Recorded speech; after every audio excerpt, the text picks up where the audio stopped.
ये कहानी 1984 कर्नाटक के एक छोटे से शहर की है। शहर में कई दिनों से काफी हलचल मची हुई थी।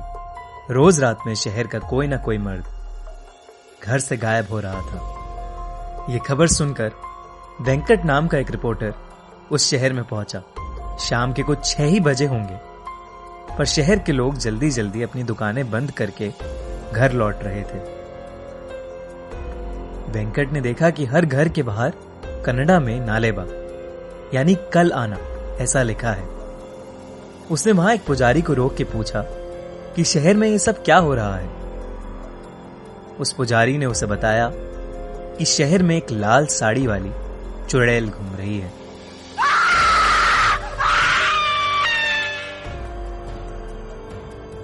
वो रोज रात में घर घर जाके जोर से दरवाजा खटखटाती है।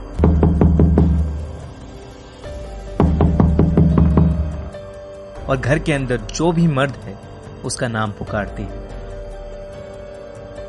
कोई भी आदमी उसकी आवाज को नजरअंदाज नहीं कर पाता और दरवाजा खोल देता है।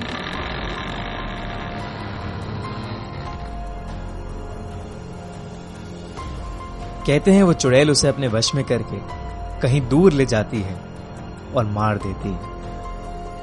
इसीलिए शहर के लोगों ने उससे बचने के लिए घर के बाहर नालेबा लिखना शुरू किया, जिसे पढ़ के वो आज नहीं बल्कि कल आए और यही सिलसिला जारी रहे।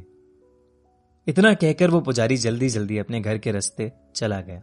वेंकट को कल के अखबार के लिए अच्छी कहानी तो मिल गई, पर कुछ ही दूर जाते ही उसका स्कूटर पंक्चर हो गया। अंधेरा हो चुका था और सब लोग अपने घर के अंदर जा चुके थे। अचानक से वेंकट को लगा कि उसके आसपास कोई है, तो वो स्कूटर लिए तेजी से आगे चलने लगा।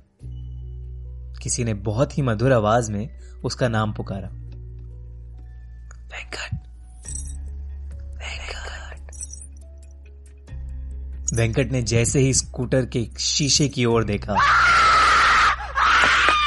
वो स्कूटर वहीं छोड़ के बहुत तेजी से आगे भागा। वो एक छोटे से मकान में जाके छिप गया और दरवाजा अंदर से कस के बंद कर लिया। दरवाजे पर जोर जोर से खटखट होने लगी और उसे अजीबो गरीब आवाजें सुनाई देने लगी। वेंकट बुरी तरह डरा हुआ था। कुछ देर बाद जब सारी आवाजें शांत हुई तो उसने बहुत हिम्मत करके दरवाजा खोला।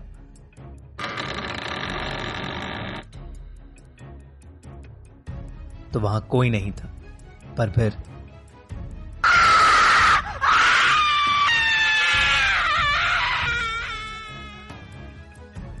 सुबह हुई तो वेंकट उसी घर में बेहोशी की हालत में पड़ा मिला। वो दिन था और आज का दिन है। वेंकट को कभी समझ नहीं आया कि उस रात उसके साथ क्या हुआ। शहर के लोगों ने कहा कि वो उस शहर का नहीं है, शायद इसीलिए बच गया। कुछ महीनों बाद उस चुड़ैल का कोई किस्सा सुनने में नहीं आया। आज भी उस शहर के लोगों ने अपने घर के बाहर नालेबा यानी कल आना ऐसा लिखा है। फिल्म स्त्री इसी सच्ची कहानी पर आधारित है। सब्सक्राइब करिए और सुनिए हर मंडे एक ऐसी ही सच्ची हॉरर स्टोरी।